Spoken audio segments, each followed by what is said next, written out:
Devant les membres de la 4e commission de l'Assemblée générale des Nations unies, l'ambassadeur et représentant permanent du Maroc auprès des Nations unies, Omar Hilal, a démantelé les mythes et allégations véhiculés par l'Algérie, parrain et partisan du groupe armé séparatiste Polisario, concernant le conflit régional sur le Sahara marocain. En réponse à son homologue algérien, qui s'exprimait avec une apparente nervosité, Hilal a indiqué que le ton et les termes du discours de l'ambassadeur algérien exposent de manière flagrante le caractère bilatéral de ce conflit régional, notant que la question du Sahara marocain est une question de géopolitique et les ambitions d'hégémonie régionale pour son pays et non une question d'autodétermination. L'ambassadeur du Maroc a noté que le retour du Sahara à la mère patrie, le Maroc, a définitivement réglé cette question dans le cadre de l'intégrité territoriale du royaume, conformément à la Charte des Nations unies, aux résolutions du Conseil de sécurité et au droit international, soulignant que les discours et les actions de l'Algérie perpétuent le caractère bilatéral de la question du Sahara. Et il a jugé surprenant que l'Algérie ait bafoué un principe internationaliste dans le seul conflit du Sahara marocain, notant que le principe d'autodétermination au sens large ne peut pas être, comme le Maroc l'a toujours souligné, avec une architecture changeante. Hilal s'interroge. L'ambassadeur d'Algérie n'a-t-il pas écrit dans une lettre au Conseil de sécurité, le 13 juillet, que tous les peuples du monde ont le droit à l'autodétermination ? Mais l'Algérie, poursuit le diplomate marocain, ne fait rien jusqu'à ce que tous les peuples du monde jouissent un jour, sans exception, ce droit. Il a poursuivi en déclarant devant la 4e commission de l'Assemblée générale des Nations unies, si le plaidoyer obsessionnel de l'Algérie est innocent, sa défense mono-obsessionnelle du principe d'autodétermination ne devrait pas se concentrer exclusivement sur la seule question du Sahara marocain, mais devrait faire attention à tous les problèmes du monde, ajoutant que l'Algérie à chaque fois, surtout devant ce comité, vous vous moquez de défendre ce principe internationaliste d'autodétermination. Le diplomate marocain a noté que la position de l'Algérie soulève de nombreuses questions légitimes. Où se situe l'Algérie et où est son adhésion obsessionnelle au principe d'autodétermination lorsqu'il s'agit d'autres questions examinées par la 4e commission ? Ce qui compte pour l'Algérie, bien sûr, c'est seulement le Maroc et le Maroc, a-t-il déclaré. Son seul et ultime ordre du jour n'est autre que le Sahara marocain. Il s'est demandé si l'Algérie avait le courage de formuler les mêmes demandes pour d'autres dossiers en discussion au sein de cette commission. Il a ajouté, bien sûr que non, car l'Algérie n'a jamais pu prononcer un seul mot en sa faveur.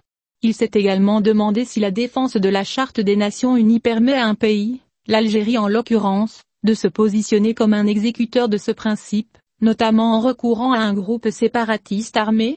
Bien sûr que non. Il a poursuivi, est-ce que la soi-disant promotion sélective d'un principe internationaliste autorise un pays, l'Algérie en l'occurrence, à créer un groupe armé séparatiste, à l'embrasser et à déléguer une partie de son territoire pour planifier et mener ses attaques armées contre le Maroc ? Évidemment, la réponse reste non. L'ambassadeur, représentant permanent du Maroc auprès des Nations unies, a également noté que les actions de l'Algérie contredisent sa prétention d'être un observateur dans le cadre de ce conflit régional, soulignant que l'Algérie consacre sa diplomatie, exclusivement, à la promotion et à la défense d'un groupe dont des liens étroits avec le terrorisme ont été confirmés, et qui mène des campagnes anti-marocaines massivement financées, dans le seul but de crédibiliser la tromperie d'un État fictif qui s'est installé dans le désert à Tindouf, et d'entraver le processus politique international pour régler ce conflit. Comment l'Algérie peut-elle affirmer sans vergogne qu'elle n'est pas un grand parti ?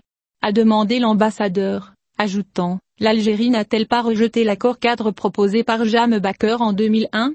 À quel titre a-t-elle fait cela ? L'Algérie n'a-t-elle pas proposé la partition du Sahara marocain en novembre 2001, ce que le Maroc a vigoureusement rejeté ? Il a également demandé, en quelle qualité avez-vous proposé cette division ? Ne vous êtes-vous pas ingéré dans la sélection des envoyés personnels et des représentants spéciaux du secrétaire général ? À quel titre a-t-elle fait cela ? L'Algérie ne s'est-elle pas immiscée récemment dans le processus de nomination du commandant de la force MINURSO ? C'est la raison pour laquelle ce poste est vacant depuis plus de 7 mois. En quelle qualité vous êtes-vous opposé à cette nomination ? Il a ajouté, l'Algérie n'était-elle pas le seul pays au monde à avoir rejeté la résolution 2602 du Conseil de sécurité par une déclaration officielle de son ministère des Affaires étrangères ? En quelle qualité a-t-elle fait cela ? Il a déclaré que l'Algérie continue d'entraver les efforts de l'envoyé personnel pour relancer la série de tables rondes, comme le stipule la résolution 2602. N'a-t-elle pas rejeté ces tables rondes par une lettre au Conseil de sécurité malgré sa participation antérieure à ces tables rondes?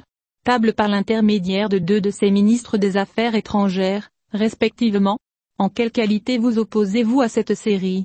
Il a souligné que la leçon tirée de ce conflit régional est que la question du Sahara n'aurait jamais existé si l'Algérie avait été un voisin pacifique accroché et fidèle aux valeurs de bon voisinage et respectant les principes de la Charte des Nations Unies. Le diplomate marocain a regretté que ce pays frère, que le royaume a fortement soutenu dans sa lutte pour la libération, et, pendant 5 décennies, exposé les liens humains, géographiques, historiques et religieux et le destin commun entre les deux peuples, à travers les préjugés, et par tous les moyens disponibles, d'entraver la récupération par le Maroc de son désert. Il n'y en aura jamais, seulement le Sahara marocain. S'adressant aux instigateurs du séparatisme et aux mercenaires œuvrant pour leur compte, ainsi qu'à tous leurs quelques partisans qui persistent encore, par ignorance, malhonnêteté ou complicité idéologique, à remettre en cause la souveraineté du Maroc sur ses provinces désertiques, je le rappelle les propos de Sa Majesté le roi Mohammed V, que Dieu l'assiste, a-t-il souligné. Le Maroc restera dans son désert et le désert dans son ouest, jusqu'à ce que Dieu hérite de la terre et de ceux qui s'y trouvent. Il a évoqué la situation tragique dans les camps de Tindouf, dans le sud-ouest algérien, notant que les résidents qui sont détenus dans ces camps depuis près de 5 décennies, dans des conditions inhumaines, notant que ces résidents subissent les violations les plus odieuses de leurs droits fondamentaux et sont encore les seuls au monde à ne pas être enregistrés et comptés, en violation du droit international humanitaire et des résolutions du Conseil de sécurité, en raison de l'objection de l'Algérie au processus de recensement. Il a expliqué que le groupe séparatiste armé Polisario sépare de force des enfants de leurs familles pour leur recrutement militaire, comme en témoignent divers rapports du secrétaire général des Nations Unies et du Haut-Commissariat aux droits de l'homme. L'ambassadeur a conclu en disant qu'il s'agit ici d'un crime de guerre, et tous ceux qui en sont responsables doivent en répondre devant la justice internationale.